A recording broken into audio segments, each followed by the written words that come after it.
ഇന്നലെ ഒരു പ്രധാനപ്പെട്ട വാർത്ത വന്നിട്ടുണ്ടായിരുന്നു. ഈ കഴിഞ്ഞ ദിവസം മുതൽ വരുന്നതാണ്. ഇന്നലെ അതിന്റെ ഒരു ക്രൂഷ്യൽ സ്റ്റേജിലേക്ക് വന്നു. പക്ഷേ ഈ CJPയുടെ പ്രശ്നങ്ങളൊക്കെ കാരണം അതാരും ചർച്ച ചെയ്തില്ല എന്നാണ് എനിക്ക് തോന്നുന്നത്. തിരുവനന്തപുരം മെഡിക്കൽ കോളേജില് സഹപാഠികളുടെ മോർഫ് ചെയ്ത ചിത്രങ്ങൾ പ്രചരിപ്പിച്ചെന്ന പരാതിയിൽ ഒരു മെഡിക്കൽ വിദ്യാർത്ഥി അറസ്റ്റിലായിട്ടുണ്ട് എന്നുള്ളതാണ്. പ്രതിക്ക് ജാമ്യം ലഭിച്ചതിന് പിന്നാലെ പോലീസിനെതിരെ ഗുരുതരമായിട്ടുള്ള ആരോപണങ്ങളും ഉണ്ടായി. ഡോക്ടർ റാമിന്റെ പ്രശ്നം വന്ന സമയത്താണ് ഇതുകൂടി വരുന്നത്. പക്ഷെ ഈ വാർത്ത ഡോക്ടർ റാം ഓൾറെഡി കത്തി നിൽക്കുന്ന ഒരു വിഷയമാണ് മീഡിയയ്ക്ക്. മറ്റൊന്ന് CJPയുടെ പ്രക്ഷോഭമാണ്, അതും കത്തി നിൽക്കുന്ന വിഷയമാണ്. പക്ഷെ ഈ എബൽ എന്ന് പറയുന്ന വിദ്യാർത്ഥി അത് പലരുടെയും ഒരു ഒരു ഒരു നമ്മൾ പറയില്ലേ, പലരുടെയും മുഖമായിട്ട് ഒരാളെ മുന്നിൽ നിർത്തിയിരിക്കുന്നത് മാത്രമായിട്ടാണ് എനിക്ക് അതിനെ തോന്നിയത്. എങ്ങനെയാണ് മാം ഇതൊക്കെ സാധിക്കുന്നത് ഈ പിള്ളേർക്ക്? അത്ഭുതം തോന്നുന്നു കേട്ടോ. മെഡിസിന് പഠിക്കുന്ന കുട്ടി, അതായത് ട്രിവാൻഡ്രം മെഡിക്കൽ കോളേജിൽ നല്ല മാർക്ക് കിട്ടിയിട്ടുണ്ടെങ്കിൽ മാത്രമേ ആ കുട്ടിക്ക് അവിടെ അഡ്മിഷൻ കിട്ടുള്ളൂ. ആ കുട്ടിയാണ് സഹവിദ്യാർത്ഥിനികളുടെ ഫോട്ടോ എടുത്ത് മോർഫ് ചെയ്ത് ഫേസും ഇതായിട്ട് കൊടുത്തിരിക്കുന്നു. പെൺകുട്ടികൾ ഉൾപ്പെടെയുള്ള എല്ലാവരും പോലീസ് സ്റ്റേഷന് മുമ്പിൽ രാത്രി തളിച്ചുകൂടി നിൽക്കുകയാണ് കേട്ടോ. പക്ഷെ FIR എടുക്കാൻ പോലും പോലീസ് തയ്യാറാകുന്നില്ല. ആ കുട്ടികളോട് പിന്നെ വരൂ, നാളെ വരൂ എന്നൊക്കെ പറഞ്ഞ് ആക്കുകയാണ്. ഇതാണ് രമേശ് ചെന്നിത്തലയുടെ തൂഫാനും പറഞ്ഞ് എന്തുമാത്രം ഇവിടുന്ന് കാലിക്കട്ടിൽ പോകണു, അവർക്ക് ബാഡ്ജ് കൊടുക്കണു, ഇവിടുന്ന് കൊല്ലത്ത് പോകണു, അവർക്ക് ബാഡ്ജ് കൊടുക്കുന്നു. ആ ബാഡ്ജ് കൊടുക്കുന്നതിനെ പോലെ തന്നെ പ്രാധാന്യമുള്ള കാര്യമല്ലേ പെൺകുട്ടികളുടെ മാനമാണ് ഇവിടെ പോയിരിക്കുന്നത്. ആ പയ്യനെതിരെ FIR ഇടാൻ പോലും പോലീസ് ഒരുക്കമല്ലാത്ത സാഹചര്യത്തിൽ ഞാൻ കണ്ടതാണ് പ്രജിത. കുട്ടികൾ അജിറ്റേറ്റഡ് ആണെന്ന് ആലോചിക്കൂ. ഇത് മോർഫ്ഡ് ആണോ അല്ലയോ എന്നൊക്കെ നമുക്ക് പറഞ്ഞു കരുത്താൻ പറ്റുമോ? അതാണ് ആ കുട്ടിയുടെ വീട്ടുകാരുടെ അവസ്ഥ ആലോചിക്കുക. ആ പെൺകുട്ടികൾ ഒരു കുട്ടിയുടെ അല്ല കേട്ടോ, പലരുടെയും ഉണ്ടെന്നാണ് നമ്മൾ മനസ്സിലാക്കുന്നത്. അവരെന്തൊക്കെ പറഞ്ഞാലും അവരുടെ മാനസികാവസ്ഥ ഒന്ന് ആലോചിച്ച് നോക്കൂ. കേരളം ഒറ്റക്കെട്ടായിട്ട് ഇപ്പോ CJPയുടെ പുറകെയല്ല പോണ്ടേ. തിരുവനന്തപുരം എഞ്ചിനീയറിംഗ് കോളേജില് മാനം, അങ്ങനെ ഞാൻ അതിൽ പറയുന്നില്ല, എപ്പോഴും ഞാൻ പറഞ്ഞൊരു കാര്യമാണ്, ഒരു റേപ്പ് വിക്ടിമിന് മാത്രം എന്താ പ്രശ്നം? ശരിക്കും റേപ്പ് ചെയ്യപ്പെടേണ്ട മാനമാണ് പോണത്. നമ്മളുടെ social setting is such that rape ചെയ്യപ്പെട്ട കുട്ടിക്കാണ് മോളെ ഇത് അങ്ങനെ ഇങ്ങനെയെന്നൊക്കെ പറഞ്ഞിട്ട് പ്രശ്നം. റേപ്പ് ചെയ്യപ്പെടുന്നവനെയാണ് തുണി ഇഴിച്ച് നാട്ടിന്റെ മുമ്പിൽ നിർത്തേണ്ടത്. ഞാൻ കൊളോക്കിയലായിട്ട് പറഞ്ഞു എന്നേ ഉള്ളൂ. അതുപോലെ ഈ പെൺകുട്ടികളോടൊപ്പം ഏതെങ്കിലും സെലിബ്രിറ്റി വന്നോ? ഈ പെൺകുട്ടികൾക്ക് വേണ്ടിയിട്ട് സംസാരിക്കാൻ വിസ്മയ മോഹൻലാൽ എന്ന് പറഞ്ഞ വ്യക്തിയുണ്ട്, ജീവനോടെ ഉണ്ടെന്ന് നമ്മൾ ഇപ്പോഴാണ് മനസ്സിലാവുന്നത്. CJPയുടെ സമരത്തിന്റെ സമയത്ത് എത്ര പേര്, ആ ജിജോ എന്ന് പറഞ്ഞ മനുഷ്യനെ കുറിച്ച് നമ്മൾ കേട്ടിട്ടില്ല. മാണിസാറിന്റെ ഇത് കഴിഞ്ഞതിന് ശേഷം അദ്ദേഹത്തിനെ കുറിച്ച് നമ്മൾ കേട്ടിട്ടില്ല. ഇപ്പോഴാണ് അവരൊക്കെ വായ തുറക്കുന്നത്. എത്രയോ പേര് വായ തുറന്ന്, ദുൽഖർ സൽമാൻ വായ തുറന്നില്ലല്ലോ എന്ന് വിഷമിച്ചിരിക്കുമ്പോ ഇന്നലെ വായ തുറന്നു കേട്ടോ. പുറകെ അപ്പനും വായ തുറന്നു. അപ്പൊ അങ്ങനെയുള്ള സാഹചര്യം ഇതൊന്നും ഇവർ കാണുന്നില്ലേ? കേരളത്തിൽ എന്ത് നടന്നാലും അവർക്ക് പ്രശ്നമില്ല. ആ സമയത്തൊന്നും അവരുടെ വായ ഒരു പരസ്യം ഉണ്ടായിരുന്നല്ലോ ക്വിക്ക് ഫിക്സിന്റെ, ഇങ്ങനെ ആക്കി കഴിഞ്ഞാൽ പിന്നെ ഇതാവില്ല. അതുപോലെ ക്വിക്ക് ഫിക്സ് ഇട്ട് അങ്ങോട്ടേക്ക് ഒട്ടിച്ചു കളയും, പിന്നെ ഒന്നും കേൾക്കണ്ടല്ലോ. ഈ സമയത്താണ് എല്ലാ വിദ്യാർത്ഥി സംഘടനകളും പുറത്തു വന്ന് ഇതിനെതിരെ തക്കതായ ശിക്ഷാ നടപടി, ഇനി ഒരാളും ഡെയർ ചെയ്യരുത്, ഇങ്ങനെ ഒരു കാര്യം ചെയ്യാൻ വേണ്ടിയിട്ട് മനസ്സുകൊണ്ട് പോലും ചിന്തിക്കരുത്. അതുപോലെ മാതൃകാപരമായ ശിക്ഷാ നടപടി ഉണ്ടാകണം. ഒന്ന് ആലോചിച്ച് നോക്കൂ പ്രജിത, ഒരു എന്തുമാത്രം, ഏത് കോളേജും ആവട്ടെ, എന്തുമാത്രം ആഗ്രഹത്തോടു കൂടിയായിരിക്കും ആ പെൺകുട്ടി തന്നെ അവിടെ വന്നിട്ടുണ്ടാവുക. ആ കുട്ടിയുടെ വീട്ടുകാർക്കും കുടുംബാംഗങ്ങൾക്കും എന്താണ് ഫ്രണ്ട്സിനൊക്കെ ഒരു മോഡലായിട്ടുണ്ടാവും. Trivandrum engineering college pride of Ernakulam medical college എന്ന് പറയുകയാണെങ്കിൽ പ്രൈഡ് ഓഫ് കേരളമാണ്. കേരളം മാത്രമല്ല, പ്രൈഡ് ഓഫ് ഇന്ത്യയാണ്. ഇപ്പൊ ഈ ഇതിൽ വരുന്ന കമ്പ്യൂട്ടറൈസ്ഡ് ആയിട്ട് വരുമ്പോൾ പലരും ട്രിവാൻഡ്രം മെഡിക്കൽ കോളേജ് അവർ ഫസ്റ്റ് പ്രിഫറൻസോ സെക്കൻഡ് പ്രിഫറൻസോ ഒക്കെ ആയിട്ട് കേരളത്തിന്റെ പുറകിലുള്ള കുട്ടികളും കൊടുക്കുന്നുണ്ട്. അവിടെ അഡ്മിഷൻ കിട്ടി വന്ന കുട്ടിക്ക് ശരിക്കും പറയുകയാണെങ്കിൽ ആ കുട്ടി ചേർത്ത് പിടിക്കണം നമ്മള്. മോളെ നിനക്കൊന്നും, നീ ഒട്ടും വിഷമിക്കേണ്ട ആവശ്യമില്ല. ആ പെൺകുട്ടികളെ നിങ്ങൾ ഒട്ടും വിഷമിക്കേണ്ട ആവശ്യമില്ല. ഏതോ ഒരു ഞരമ്പ് രോഗി, അത്രേ ഉള്ളൂ. അതും സൈക്കോ. അപ്പൊ ആ സൈക്കോനെതിരെ ഇത് വേണം.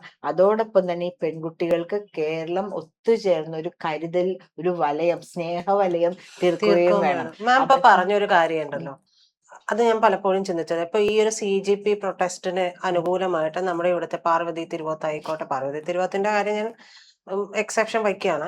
മറ്റുള്ളവരായ ടൊവിനോ ഉൾപ്പെടെയുള്ളവരൊക്കെ വരുന്നുണ്ട്. ഇപ്പൊ എല്ലാ കാര്യങ്ങളിലും ഒക്കെ ഇവര് പറയുന്നുണ്ട്, അവരുടെ അഭിപ്രായമാണ്, അതിനെ മാനിക്കുന്നു, അവരത് പറഞ്ഞോട്ടെ. പക്ഷെ ഈ ഒരു വിഷയത്തിൽ ഇപ്പൊ തൂഫാനൊപ്പം എന്ന് എല്ലാവരും പറയുന്നുണ്ട്. ശരി, ആ ഒരു നടപടി കൃത്യമായി നടക്കട്ടെ. എങ്ങനെയാണ് മാം വീണ്ടും വീണ്ടും നമ്മുടെ ഈ കേരളത്തിൽ ഇത്തരത്തിലുള്ള സൈക്കോകൾ സൃഷ്ടിക്കപ്പെടുന്നത്? അപ്പോൾ അതിനെതിരെ കൃത്യമായ നടപടികൾ ഉണ്ടാകില്ല ഏത് സർക്കാർ വന്നാലും എന്നുള്ള ഒരു ചിന്ത ഇവർക്കുള്ളത് കൊണ്ടല്ല, അല്ലെങ്കിൽ ഇവർക്കൊക്കെ സ്വാധീനിക്കാൻ കഴിയുന്ന എന്തെങ്കിലും ആരെങ്കിലും ഒക്കെ ഉണ്ടാകും, അല്ലെങ്കിൽ ലൂപ്പ് ഹോൾസ് പറഞ്ഞു കൊടുക്കാൻ ആൾക്കാരുണ്ടാവും എന്നൊക്കെയുള്ള ഒരു ചിന്ത ഈ പ്രായത്തിൽ 22 എത്രയൊക്കെ വയസ്സല്ലേ ഉണ്ടാവുള്ളൂ, മാക്സിമം. ആ പ്രായത്തിലാണ് ഈ ക്രൂരത മുഴുവനും ചെയ്തു കൂട്ടുന്നത്. ഇന്നലെ തന്നെ ഒരു സമരം ആലപ്പുഴ പോലീസ് സ്റ്റേഷനിലേക്ക് യൂത്ത് കോൺഗ്രസ്സുകാർ നടത്തിയിട്ടുണ്ടായിരുന്നു. അവർ പോലീസിനെ ചാലഞ്ച് ചെയ്യണം. ഞങ്ങളുടെ രമേശ് ചെന്നിത്തലയാണ് ഭരിച്ചുകൊണ്ടിരിക്കുന്നത്, മന്ത്രി നിന്റെ ഒന്നും വിളച്ചിൽ നടക്കില്ല, നിന്നെ അങ്ങനെ കൈ ചൂണ്ടി പറയാണ് കേട്ടോ പോലീസുകാരോട്. 10 കൊല്ലമായിട്ട് ഞങ്ങളെ നിങ്ങൾ ആക്രമിക്കല്, ഉപദ്രവിക്കല്. അവരുടെ വായിൽ നിന്ന് പോലും യൂത്ത് കോൺഗ്രസ് എന്ന് പറഞ്ഞാൽ ഈ കുട്ടികളുടെ ചേട്ടനും അല്ലെങ്കിൽ ചേച്ചിയുടെയും സ്ഥാനത്ത് നിൽക്കുന്ന ആൾക്കാർ, അവരുടെ വായിൽ നിന്ന് പോലും ഈ ഏറ്റവും മോശപ്പെട്ടി പ്രവർത്തിക്കെതിരെ ഒരു അക്ഷരം വീണില്ല എന്നുള്ളതാണ്. അവരും ആ CJPയുടെ കാര്യങ്ങൾ പറഞ്ഞുകൊണ്ടാണ് ഇരിക്കുന്നത്. അതാണ് പറഞ്ഞ കേരളം എന്ന് പറയുന്നത് എന്തോ വേറെ എന്തോ ഒരു ലോകമോ രാജ്യമോ എന്തൊക്കെയാണ്. ഇവിടെ എന്ത് നടന്നാലും ഒരു കുഴപ്പമില്ല. പക്ഷെ കേരളത്തിന്റെ അതിർത്തി മാറിക്കഴിഞ്ഞാൽ അത് മുഴുവൻ പ്രശ്നം. അതിന്റെ പ്രജിത ദിവസവും വയലന്റ്. ആ ആലപ്പുഴ പോലീസ് സ്റ്റേഷനിലേക്ക് നടത്തിയ യൂത്ത് കോൺഗ്രസ് പ്രവർത്തകര് ഇങ്ങനെയാണ് ഇവര് തെരുവിൽ പോലീസിനോടും മറ്റുള്ളവരോടും പ്രതികരിക്കാൻ പോകുന്നത്, പെരുമാറാൻ പോകുന്നത് എങ്കിൽ 10 കൊല്ലം പിണറായി ആഭ്യന്തര മന്ത്രി ആയിരുന്നതിനെക്കാട്ടിലും ഏറ്റവും മോശമായ സാഹചര്യത്തിൽ കൂടിയായിരിക്കും കേരളം കടന്നു പോവുക എന്ന് നമുക്ക് തോന്നിപ്പോയി. പരസ്യമായിട്ട് പോലീസിനെ ചാലഞ്ച് ചെയ്യുന്നു. ഞങ്ങളുടെ രമേശ് ചെന്നിത്തലയാണെങ്കിലും അദ്ദേഹത്തിന് റൂൾ ബുക്ക് വെച്ചേ പ്രവർത്തിക്കാൻ പറ്റുള്ളൂ. അത് മാത്രല്ല, അവരുടെ മാത്രം രമേശ് ചെന്നിത്തല അല്ല, ഇപ്പോ കേരളത്തിന്റെ ആഭ്യന്തരമന്ത്രിയാണ്. ഇപ്പൊ അജിത് കുമാറിനെ അവര് ഒഴിവാക്കിയല്ലോ. അദ്ദേഹത്തിന്റെ സസ്പെൻഷൻ ഓർഡർ ഇന്നലെ വരും. ഇന്നലെ DGP കൊടുത്തിരിക്കുന്നു. അദ്ദേഹത്തിന്റെ മൊഴികൾ തന്നെ വൈരുദ്ധ്യമുണ്ടെന്ന് പറയുന്നു. SIT കൊടുത്തിരിക്കുന്നു. അപ്പോ അവർക്കെതിരെ പ്രതികരിച്ച അല്ലെങ്കിൽ അവർക്ക് നല്ലതല്ലാത്തൊരു റിപ്പോർട്ട് നൽകിയ പോലീസ് ഉദ്യോഗസ്ഥനെ മാറ്റുവാൻ വേണ്ടി എല്ലാവരും ഒറ്റക്കെട്ടായി നിന്നല്ലോ. അല്ലെ? അപ്പൊ ഞങ്ങളുടെ കാര്യങ്ങൾക്കൊക്കെ രമേശ് ചെന്നിത്തല ഉണ്ടാവും. അത് ശരിയായ കാര്യം തന്നെയാണ്. അത് നമ്മൾ കണ്ട പോലെയാണെങ്കിൽ വളരെ മോശമായ രീതിയിലാണ് ജീവൻ രക്ഷാ പ്രവർത്തനം നടത്തിയത്.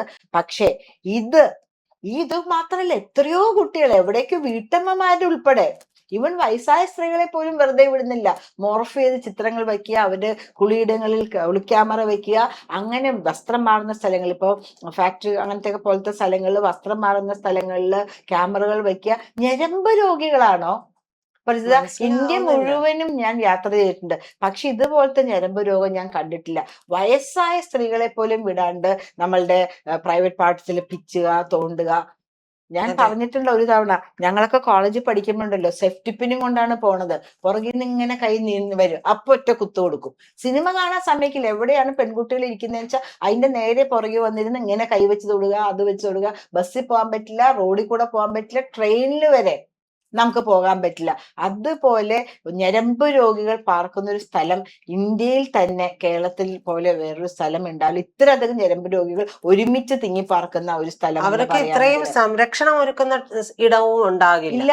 ഇപ്പൊ നമ്മൾ അതിശക്തമായി 2 വനിതകൾ എന്ന നിലയിൽ നമ്മൾ അതിശക്തമായി ശ്രീ രമേശ് ചെന്നിത്തലയോട് അഭ്യർത്ഥിക്കും. താങ്കൾ കുറെ അധികം കാര്യങ്ങൾ ചെയ്യുന്നുണ്ട്, പക്ഷെ ഇതുപോലെ സൈബർ ഇടങ്ങളിൽ വന്ന് മോർഫിങ്ങും മറ്റു കാര്യങ്ങളും ചെയ്ത് സ്ത്രീകളുടെ സ്വൈര്യ ജീവിതം തകർക്കുന്ന എന്തൊരു മെന്റൽ ട്രോമയാണെന്ന് നോക്കി. എത്ര കൊല്ലത്തേക്ക് അത് ഉണ്ടാവും അല്ലെ? അങ്ങനെയുള്ള ആൾക്കാരെ പൊതുജനം മധ്യത്തിൽ കൊണ്ടുവന്ന് ഇവനാണ് ചെയ്തത് എന്ന് പറഞ്ഞ് കാണിക്കുവാനുള്ള ആർജവം ഉണ്ടാവണം. അത് കണ്ടിട്ട് ഇനി ഒരു ആൺകുട്ടിയുടെയും കൈ പൊങ്ങരുത്. എന്നിട്ടും പോലീസിന് നിഷ്ക്രിയത്വമായിരുന്നു അവിടെ. അതാ പറഞ്ഞ ബോധിപ്പിക്കാനാണ്. അതെ, ഇവര് ഭയങ്കരമായിട്ട് കുട്ടികളെ അജിറ്റേറ്റഡ് ആയിട്ട് രാത്രി 11:30 മണിക്കാണ് പ്രജിത നാളെ ആവട്ടെ. എന്താ ഇത്? ഒരു പോലീസ് സ്റ്റേഷനിലേക്ക് നമ്മൾ പരാതിയുമായിട്ട് കയറി വരുമ്പോൾ അതിന് 11:30 മണിക്കൊക്കെ വരണം എന്നുണ്ടെങ്കിൽ അത്രമാത്രം സീരിയസ് ആണെന്ന് തോന്നിയിട്ടല്ലേ ഉള്ളൂ. അതെ. അല്ലെങ്കിൽ നമ്മൾ അത്രയും നാളെ രാത്രി ആവട്ടെ, നാളെ നാളെ ആവട്ടെ കൊണ്ടേ എന്ന് കൊടുക്കാൻ വിചാരിക്കുമല്ലോ. പരാതി എന്ന് അല്ലെങ്കിൽ പറയും. തന്നെ പോലീസ് സ്റ്റേഷനിൽ രാത്രി പോകാൻ എല്ലാവർക്കും പേടിയാണ്. പേടിയാണ്. പല പല കഥകളും കാര്യങ്ങളും നടക്കുന്ന കഥകളല്ല, സത്യമായിട്ടും നമ്മൾ കേൾക്കുന്നുമുണ്ട്. അപ്പൊ ആ സാഹചര്യത്തിൽ രമേശ് ചെന്നിത്തല ഇങ്ങനെയുള്ള കാര്യങ്ങൾ, നിങ്ങളിപ്പോ മുഖ്യമന്ത്രി ഉള്ളവരെ ഉൾപ്പെടെയുള്ളവര് ഡൽഹിയിൽ പോയി CJP-യുടെ പ്രതിഷേധത്തിൽ പങ്കെടുത്തല്ലോ. ഈ ഒരു കാര്യം ഉം. തീരുമാനമായോ എന്നൊരു പത്രക്കുറിപ്പ് എഴുതിയിട്ട് മതി ബാക്കിയുള്ള തൂഫാനും കാര്യങ്ങളും. അത് നടക്കട്ടെ, അത് താങ്കൾ ചെയ്യുന്നുണ്ട്. അതെ. പക്ഷെ ഇങ്ങനെയുള്ള കാര്യങ്ങൾ എന്തായിരിക്കും താങ്കളുടെ പോലീസ് ചെയ്യാൻ പോകുന്നത് എന്നുള്ളതിനെ കുറിച്ചും വ്യക്തമായിട്ട് ഒരു പ്രസ് നോട്ട് ഇറക്കണമെന്ന് അഭ്യർത്ഥിക്കുകയാണ്, അതെ. അപേക്ഷിക്കുകയാണ്.